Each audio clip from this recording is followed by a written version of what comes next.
नमस्कार जय जगन्नाथ आपण मानक आम चैनल को बहुत बहुत स्वागत। वर्तमान आमे आपण मानक पई नहीं आसीछु आपणकर पाठ टीका। नमस्कार आपण मानक आमर ए ओडिया टीच ट्यूब 2 को बहुत बहुत स्वागत। चलन देखिबा दैनिक पाठ टीकाटी। तो पाठ टीकाटी आरंभ करबा पूर्व आपण मानक रिक्वेस्ट आपण आम चैनल को सब्सक्राइब करंतु, वीडियो को मत लाइक और शेयर करंतु। तो आमे आपण मानक पई नहीं आछु 25/2/2026 बुधवार शिशु वाटिका 3 प्रथम और द्वितीय श्रेणी निमंते दैनिक पाठ टीका। पाठ टीकाटी आरंभ करने पूर्व आपण मैंने ये कलम गुड़िक कराई नियंतु जहाँकि समय श्रेणी पीरियड विषय प्रसंग विकासर दिग दक्षता एलो कोर्स जहाँकि पाठ्यक्रम लक्ष्य प्रत्याशित फलाफल शिक्षण सामग्री शिक्षण कार्य आउ मंतव्य। तो ये कलम गुड़िक कराई नेला आपणकर दिनर कार्यक्रम आरंभ हो जहाँकि 10 ରୁ 10:15 प्रार्थना कार्यक्रम। यापर आपणकर प्रथम पीरियड कार्यक्रम आरंभ हो। प्रथम शिशु वाटिका 3 को नेबे समय अवधि आरंभ हो 10:15 ରୁ 11टा। विषय प्रसंग होची सर्कल समय गोल बैठक मुक्त वार्तालाप विकास सामाजिक आवेगिक और नैतिक विकास दक्षता रह शिशु मानक मध्य सामंजस्य और पार्थक्य बुझे एलो कोर्स CG4 C4.7 प्रत्याशित फलाफल रह छात्र छात्री माने शिशु मानक मध्य देखा जाउथिबा सामंजस्य और पार्थक्य को बुझे TLM आवश्यक चित्र कार्ड शिक्षण कार्य रह शिशु मानक मध्य देखा जाउथिबा सामंजस्य को पार्थक्य को पिला मानक बुझाई कहबी। तो ये शिशु वाटिका 3 कार्यक्रम परिसमाप्ति हो। यापर प्रथम श्रेणी प्रथम पीरियड समय अवधि आरंभ हो 10:15 ରୁ 11ଟା। विषय प्रसंग होची हसखेल भाग 2 रत्नाकर जन्मदिन पाठ 28 विकास रह भाषागत विकास दक्षता रह नटंट जुक्ताक्षर व्यवहार शिखिबे एलो कोर्स रह OD 107 प्रत्याशित फलाफल रह छात्र छात्री माने जुक्ताक्षर नटंट व्यवहार करी शब्द लिखिबे और पढ़िबे। TLM आवश्यक शब्द कार्ड पाठ्यपुस्तक शिक्षण कार्य रह पिला मानकु नटंट जुक्ताक्षर व्यवहार करी शब्द लिखिबे और पढ़िबे।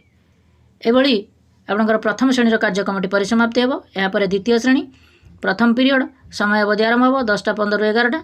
विषय प्रसंग होची हस खुशी पाठ 19 चित्र देखी कह विकास रह भाषागत विकास दक्षता रह चित्र देखी गप कहिबे एलो कोर्स रह OD 215 प्रत्याशित फलाफल रह छात्र छात्री माने चित्र देखी गप कहिबे। TLM आवश्यक चित्र कार्ड शिक्षण कार्य रह पिला मानकु चित्र संबंधी सरल प्रश्न पचारिबे। तो ये प्रथम पीरियड कार्यक्रम परिसमाप्ति हो। यापर आपणकर द्वितीय पीरियड कार्यक्रम आरंभ हो। प्रथम शिशु वाटिका 3 को नेबे समय अवधि आरंभ हो 11 ରୁ 11:45 विषय प्रसंग होची मुक्त खेल विकास रह शारीरिक विकास दक्षता रह इच्छा अनुसार खेलिबे एलो कोर्स रह CG8 C8.1 प्रत्याशित फलाफल रह छात्र छात्री माने इच्छा अनुसार खेलिबे। TLM आवश्यक विभिन्न शिक्षण सामग्री शिक्षण कार्य रह पिला मानको इच्छा अनुसार खेलिबा को कहबी। तो ये आपणकर शिशु वाटिका 3 कार्यक्रम परिसमाप्ति हो। यापर प्रथम श्रेणी द्वितीय पीरियड समय अवधि आरंभ हो 11 ରୁ 11:45 विषय प्रसंग होची हसखेल भाग 2 गणित रत्नाकर जन्मदिन पाठ 28 विकास रह बौद्धिक विकास दक्षता रह मापरू तथ्य सजाइबा एलो कोर्स रह M110 प्रत्याशित फलाफल रह छात्र छात्री माने माप को नहीं तथ्य सजाइबा शिखिबे। TLM आवश्यक पाठ्यपुस्तक शिक्षण कार्य रह पिला मानकु माप माध्यम देई तथ्य संबंधी माप को नहीं सजाइबा बुझाई कहबी। तो ये आपणकर प्रथम श्रेणी कार्यक्रम परिसमाप्ति हो। यापर द्वितीय श्रेणी द्वितीय पीरियड समय अवधि आरंभ हो 11 ରୁ 11:45 विषय प्रसंग होची गणित खेल पाठ 17 साज सजा करिबा विकास रह बौद्धिक विकास दक्षता रह आकृति को नहीं सजाइबा एलो कोर्स रह M318 प्रत्याशित फलाफल रह छात्र छात्री माने विभिन्न आकृति को नहीं सजाइबे।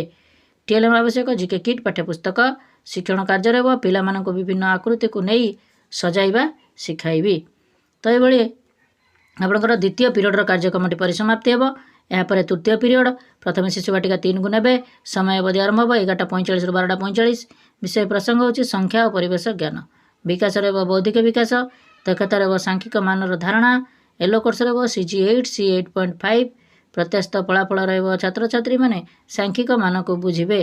TLM आवश्यक संख्या चार्ट शिक्षण कार्य रह पिला मानको सांख्यिक मान बुझाई कहबी। तो ये शिशु वाटिका 3 कार्यक्रम परिसमाप्ति हो।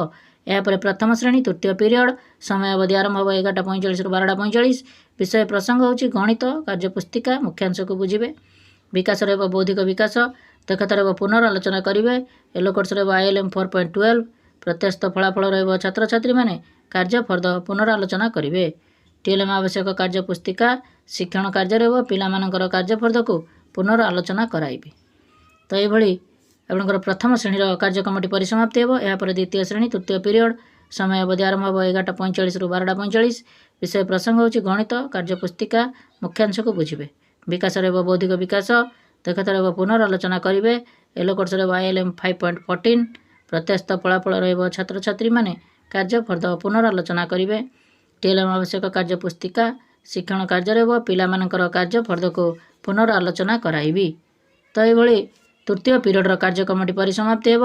ଏହାପରେ ଚତୁର୍ଥ ପିରିୟଡ଼ କାର୍ଯ୍ୟକ୍ରମ ଆରମ୍ଭ ହେବ। ପ୍ରଥମେ ଶିଶୁ ବାଟିକା 3କୁ ନେବେ। ସମୟ ଅବଧି ଆରମ୍ଭ ହେବ 11:45ରୁ 12:45। ବିଷୟ ପ୍ରସଙ୍ଗ ହେଉଛି କଳାତ୍ମକ କାର୍ଯ୍ୟ କରିବେ। ବିକାଶରେ ହେବ କଳା, ସୌନ୍ଦର୍ଯ୍ୟ ଓ ସୃଜନାତ୍ମକ ବିକାଶ। ଦକ୍ଷତାରେ ହେବ ଚିତ୍ର ଅଙ୍କନ କରି ରଙ୍ଗ ଦେବେ। ଏଲୋ କୋର୍ସରେ ହେବ CG12 C12.4। ପ୍ରତ୍ୟାଶିତ ଫଳାଫଳ ରହିବ ଛାତ୍ରଛାତ୍ରୀମାନେ ଚିତ୍ର ଅଙ୍କନ କରି ସେଥିରେ ରଙ୍ଗ ଦେବେ। TLM ଆବଶ୍ୟକ ଚିତ୍ର ଉପକରଣ। ଶିକ୍ଷଣ କାର୍ଯ୍ୟରେ ହେବ ପିଲାମାନଙ୍କୁ ଚିତ୍ର ଉପକରଣ ଦେଇ ଚିତ୍ର ଅଙ୍କନ କରି ରଙ୍ଗ ଦେବା ପାଇଁ କହିବି। ତ ଏଇଭଳି ଆପଣଙ୍କର ଶିଶୁ ବାଟିକା 3ର କାର୍ଯ୍ୟକ୍ରମଟି ପରିସମାପ୍ତି ହେବ। ଏହାପରେ ପ୍ରଥମ ଶ୍ରେଣୀ ଚତୁର୍ଥ ପିରିୟଡ଼ ସମୟ ଅବଧି ଆରମ୍ଭ ହେବ 11:45ରୁ 12:45। ବିଷୟ ପ୍ରସଙ୍ଗ ହେଉଛି ପରିବେଶ ଶିକ୍ଷା। ବିକାଶରେ ହେବ ସାମାଜିକ ବିକାଶ। ଦକ୍ଷତାରେ ହେବ ପରିଷ୍କାର ପରିଚ୍ଛନ୍ନତା। ପ୍ରତ୍ୟାଶିତ ଫଳାଫଳ ରହିବ ଛାତ୍ରଛାତ୍ରୀମାନେ ପରିଷ୍କାର ପରିଚ୍ଛନ୍ନତା ରହିବାକୁ ବୁଝିବେ। TLM ଆବଶ୍ୟକ ଚିତ୍ର କାର୍ଡ଼ ପାଠ୍ୟପୁସ୍ତକ। ଶିକ୍ଷଣ କାର୍ଯ୍ୟରେ ହେବ ପିଲାମାନେ ପରିଷ୍କାର ପରିଚ୍ଛନ୍ନତା କିଭଳି ରହିବେ ବୁଝାଇ କହିବେ।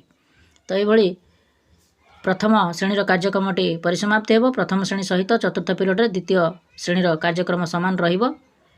ଏହାପରେ ଆପଣଙ୍କର 1:15ରୁ 2ଟା ପର୍ଯ୍ୟନ୍ତ ମଧ୍ୟାହ୍ନ ବିରତି କାର୍ଯ୍ୟକ୍ରମ କରାଯିବ। ଏହାପରେ ପଞ୍ଚମ ପିରିୟଡ଼ କାର୍ଯ୍ୟକ୍ରମ ଆରମ୍ଭ ହେବ। ପ୍ରଥମେ ଶିଶୁ ବାଟିକା 3କୁ ନେବେ। ସମୟ ଅବଧି ଆରମ୍ଭ ହେବ 2ଟାରୁ 3ଟା। ବିଷୟ ପ୍ରସଙ୍ଗ ହେଉଛି ଭାଷା ଓ ସାକ୍ଷରତା। ବିକାଶରେ ହେବ ଭାଷାଗତ ବିକାଶ। ଦକ୍ଷତାରେ ହେବ ଅକ୍ଷରକୁ ଚିହ୍ନି ଲେଖିବେ। ଏଲୋ କୋର୍ସରେ ହେବ CG10 C10.8। ପ୍ରତ୍ୟାଶିତ ଫଳାଫଳ ରହିବ ଛାତ୍ରଛାତ୍ରୀମାନେ ଅକ୍ଷରକୁ ସଠିକ୍ ଭାବେ ଲେଖିବେ। TLM ଆବଶ୍ୟକ ଚିତ୍ର କାର୍ଡ଼, ଅକ୍ଷର କାର୍ଡ଼। ଶିକ୍ଷଣ କାର୍ଯ୍ୟରେ ହେବ ପିଲାମାନଙ୍କୁ ଅକ୍ଷର ଲେଖା ଶିଖାଇବି। ତ ଏଭଳି ଶିଶୁ ବାଟିକା 3ର କାର୍ଯ୍ୟକ୍ରମଟି ପରିସମାପ୍ତି ହେବ। ଏହାପରେ ପ୍ରଥମ ଶ୍ରେଣୀ ପଞ୍ଚମ ପିରିୟଡ଼ ସମୟ ଅବଧି ଆରମ୍ଭ ହେବ 2ଟାରୁ 3ଟା। ବିଷୟ ପ୍ରସଙ୍ଗ ହେଉଛି ଭାଷା, କାର୍ଯ୍ୟପୁସ୍ତିକା, ଅତିରିକ୍ତ କାର୍ଯ୍ୟ। ବିକାଶରେ ହେବ ଭାଷାଗତ ବିକାଶ। ଦକ୍ଷତାରେ ହେବ କାର୍ଯ୍ୟ ଫର୍ଦ୍ଦ। ଏଲୋ କୋର୍ସରେ ହେବ ECL 14.6। ପ୍ରତ୍ୟାଶିତ ଫଳାଫଳ ରହିବ ଛାତ୍ରଛାତ୍ରୀମାନେ ଚିତ୍ର କାର୍ଯ୍ୟ ଦେଖିବେ। ଚିତ୍ର ସମ୍ବନ୍ଧୀୟ ସରଳ ପ୍ରଶ୍ନର ଉତ୍ତର କହିବେ। TLM ଆବଶ୍ୟକ ଚିତ୍ର କାର୍ଡ଼, ପ୍ରଶ୍ନ କାର୍ଡ଼। ଶିକ୍ଷଣ କାର୍ଯ୍ୟରେ ହେବ ପିଲାମାନଙ୍କ ଅତିରିକ୍ତ କାର୍ଯ୍ୟରେ ଥିବା ଚିତ୍ର ସମ୍ପର୍କିତ କିଛି ସରଳ ପ୍ରଶ୍ନ ପଚାରିବି। ତ ଏଭଳି ପ୍ରଥମ ଶ୍ରେଣୀର କାର୍ଯ୍ୟକ୍ରମଟି ପରିସମାପ୍ତି ହେବ। ଏହାପରେ ଦ୍ୱିତୀୟ ଶ୍ରେଣୀ ପଞ୍ଚମ ପିରିୟଡ଼ ସମୟ ଅବଧି ଆରମ୍ଭ ହେବ 2ଟାରୁ 3ଟା। ବିଷୟ ପ୍ରସଙ୍ଗ ହେଉଛି ଭାଷା, କାର୍ଯ୍ୟପୁସ୍ତିକା, ଅତିରିକ୍ତ କାର୍ଯ୍ୟ। ବିକାଶରେ ହେବ ଭାଷାଗତ ବିକାଶ। ଦକ୍ଷତାରେ ହେବ ପଠନ ଓ ଲିଖନ। ଏଲୋ କୋର୍ସରେ ହେବ ECL 5.9। ପ୍ରତ୍ୟାଶିତ ଫଳାଫଳ ରହିବ ଛାତ୍ରଛାତ୍ରୀମାନେ କାର୍ଯ୍ୟଫର୍ଦ୍ଦ ସଠିକ୍ ଭାବେ ପଠନ ଓ ଲିଖନ କାର୍ଯ୍ୟ କରିବେ। TLM ଆବଶ୍ୟକ କାର୍ଯ୍ୟପୁସ୍ତିକା। ଶିକ୍ଷଣ କାର୍ଯ୍ୟରେ ହେବ ପିଲାମାନଙ୍କର ଅତିରିକ୍ତ କାର୍ଯ୍ୟ ପଢ଼ିବାକୁ ଓ ଲେଖିବାକୁ କହିବି। ତ ଏଇଭଳି ଆପଣଙ୍କର ପଞ୍ଚମ ପିରିୟଡ଼ର କାର୍ଯ୍ୟକ୍ରମଟି ପରିସମାପ୍ତି ହେବ। ଏହାପରେ ଷଷ୍ଠ ପିରିୟଡ଼ କାର୍ଯ୍ୟକ୍ରମ ଆରମ୍ଭ ହେବ। ପ୍ରଥମେ ଶିଶୁ ବାଟିକା 3କୁ ନେବେ। ସମୟ ଅବଧି ଆରମ୍ଭ ହେବ 3ଟାରୁ 3:30। ବିଷୟ ପ୍ରସଙ୍ଗ ହେଉଛି ଘର ବାହାର ଖେଳ। ବିକାଶରେ ହେବ ଶାରୀରିକ ବିକାଶ। ଦକ୍ଷତାରେ ହେବ ବିଭିନ୍ନ ଖେଳ ଖେଳିବେ। ଏଲୋ କୋର୍ସରେ ହେବ CG3 C3.9। ପ୍ରତ୍ୟାଶିତ ଫଳାଫଳ ରହିବ ଛାତ୍ରଛାତ୍ରୀମାନେ ବିଭିନ୍ନ ଖେଳ ସାମଗ୍ରୀ ନେଇ ଶ୍ରେଣୀଗୃହ ଓ ଶ୍ରେଣୀ ବାହାରେ ଖେଳ ଖେଳିବେ। TLM ଆବଶ୍ୟକ ବିଭିନ୍ନ ଶିକ୍ଷଣ ସାମଗ୍ରୀ। ଶିକ୍ଷଣ କାର୍ଯ୍ୟରେ ହେବ ପିଲାମାନଙ୍କୁ ଖେଳ ସାମଗ୍ରୀ ଦେଇ ବିଭିନ୍ନ ଖେଳ ଖେଳାଇବି। ତ ଏଭଳି ଶିଶୁ ବାଟିକା 3 ସହିତ ଷଷ୍ଠ ପିରିୟଡ଼ ପ୍ରଥମ ଓ ଦ୍ୱିତୀୟ ଶ୍ରେଣୀର କାର୍ଯ୍ୟକ୍ରମ ସମାନ ରହିବ। ଏହାପରେ ସପ୍ତମ ପିରିୟଡ଼ କାର୍ଯ୍ୟକ୍ରମ ଆରମ୍ଭ ହେବ। ପ୍ରଥମେ ଶିଶୁ ବାଟିକା 3କୁ ନେବେ। ସମୟ ଅବଧି ଆରମ୍ଭ ହେବ 3:30ରୁ 4ଟା। ବିଷୟ ପ୍ରସଙ୍ଗ ହେଉଛି ବିଦାୟ, ଆଜି ଦିନର ପାଠ୍ୟକ୍ରମର ସାରାଂଶ। ବିକାଶରେ ହେବ ସମସ୍ତ ବିକାଶର ସାରାଂଶ। ଦକ୍ଷତାରେ ହେବ ସବୁ ଦକ୍ଷତାକୁ ବୁଝିବେ। ସମସ୍ତ ଏଲୋ କୋର୍ସ ଫୁଲଫିଲ୍ ହେବ। ପ୍ରତ୍ୟାଶିତ ଫଳାଫଳ ରହିବ ଛାତ୍ରଛାତ୍ରୀମାନେ ଆଜି ଦିନର ପାଠ୍ୟକ୍ରମର ସାରାଂଶକୁ ବୁଝିବେ ଓ ଲେଖିବେ। TLM ଆବଶ୍ୟକ ବିଭିନ୍ନ ଶିକ୍ଷଣ ସାମଗ୍ରୀ। ଶିକ୍ଷଣ କାର୍ଯ୍ୟରେ ହେବ ଆଜି ଦିନର ପାଠ୍ୟକ୍ରମକୁ ଆଲୋଚନା କରାଇବି। ଆଜି ନୂଆ କ'ଣ ଶିଖିଲେ ପଚାରି ବୁଝିବି। ଆସନ୍ତା ଦିନର ଶିକ୍ଷଣ କାର୍ଯ୍ୟ ବିଷୟରେ କହିବି। ଶିକ୍ଷଣ ସାମଗ୍ରୀକୁ ନିର୍ଦ୍ଦିଷ୍ଟ ସ୍ଥାନରେ ରଖିବି। ଶେଷରେ କୃତଜ୍ଞତା ଜ୍ଞାପନ କରିବି। ତ ଏଭଳି ଶିଶୁ ବାଟିକା 3 ସହିତ ସପ୍ତମ ପିରିୟଡ଼ରେ ପ୍ରଥମ ଆଉ ଦ୍ୱିତୀୟ ଶ୍ରେଣୀର କାର୍ଯ୍ୟକ୍ରମ ସମାନ ରହିବ। ତ ଏଇଭଳି ଆପଣଙ୍କର ଶିଶୁ ବାଟିକା 3 ପ୍ରଥମ ଓ ଦ୍ୱିତୀୟ ଶ୍ରେଣୀର 25/2/2026 ବୁଧବାରର ଦୈନିକ ପାଠଟିକାଟି ପରିସମାପ୍ତି ହେବ। ନିଶ୍ଚିତ ଭାବରେ ଏହା ଆପଣମାନଙ୍କୁ ବହୁତ ହେଲ୍ପଫୁଲ୍ କରିଥିବ। ଆପଣମାନଙ୍କୁ ରିକ୍ୱେଷ୍ଟ ଆପଣ ଆମ ଚ୍ୟାନେଲଟିକୁ ସବସ୍କ୍ରାଇବ୍ କରନ୍ତୁ। ଭିଡ଼ିଓ ବହୁତ ମାତ୍ରାରେ ଲାଇକ୍ ଆଉ ସେୟାର କରନ୍ତୁ। ଆମେ ଏଇଭଳି ହେଲ୍ପଫୁଲ୍ ଭିଡ଼ିଓ ଆପଣମାନଙ୍କ ପାଇଁ ପ୍ରୋଭାଇଡ଼ କରୁଛୁ। ନମସ୍କାର। ସର୍ବେ ଭବନ୍ତୁ ସୁଖିନଃ।